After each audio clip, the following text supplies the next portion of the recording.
Det her, det må altså næsten være den bedste selvbruner, jeg har prøvet. Det jeg godt kan lide ved den her, det er, at den giver en meget sådan naturlig glød.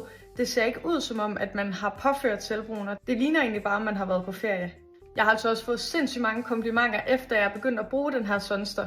Folk er altid sådan, ej, har du været på ferie? Og der er sådan, nej, det skal du altså bare takke den her for.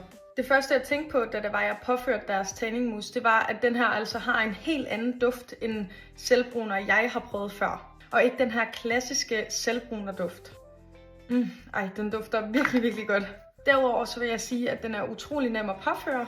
Det, at produktet er meget flydende, gør, at man ikke får de der kanter, man normalt kan få, når man påfører selvbruner. Virkelig nice. Sunster har desuden 45 dages tilfredshedsgaranti, og det betyder altså, at hvis du ikke er tilfreds med produktet inden for 45 dage, så kan du altså få dine penge tilbage. Lige nu kan du spare 20% på selvbrunerpakken, hvis det er, at du køber i dag.